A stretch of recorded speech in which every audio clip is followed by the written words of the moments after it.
Good morning once again, and I am Beth Fiona of Christendale Realty and Services Company. Guys, alam nyo ba? Biruin mo from Cavite lang, Bulacan na nagbablog-vlog ako. Ngayon mismo ay nandito tayo sa Mactan, Port ng Cebu. O, diba? Dahil today pupunta tayo sa Camotes Island. Okay, ako talaga yung masaya lang po, no? Dahil talaga si Christendale ay tumayo para bitbitin kayo dito sa ating Camotes Island at ipapakita natin ang San Francisco Heights na ang kauna-unahan developer doon sa Cebu. Okay, so hot together na ko guys. Alam niyo ba, akala namin napakalapit, napakalayo. Nako, wala pang 5 minutes. Nandito na kami from airport going here sa port.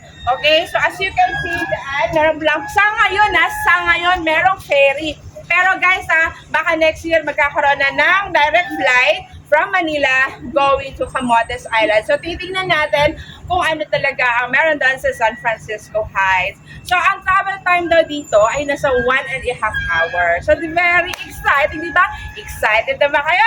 So again, I am Beth Fiona of Christendale Realty. See you next time. Yay.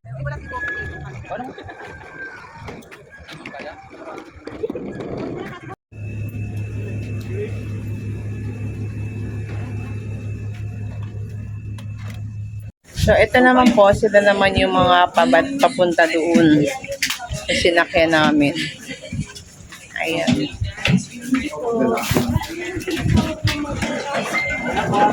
So, kitang-kita po natin, mga turista. Mart, Kanto. May Rose Pharmacy, may Goldilocks, ayan. Parang pure gold din siya. Saan ma'am dito yung yung hospital? Ayan dito, yung way. Ayan pa ganun, ma'am. Pag Isang dire-diretso lang hospital niya. Tapos ito yung elementary school na sinasabi ko sa inyo.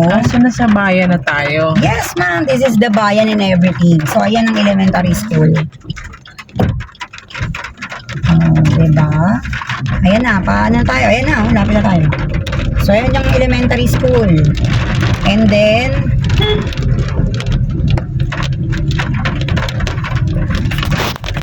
gasoline station.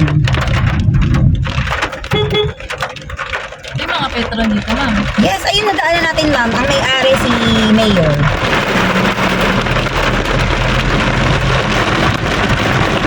Ayan na yung site. Yan tinatayuan ng mga bata. Ito. Ayan na siya.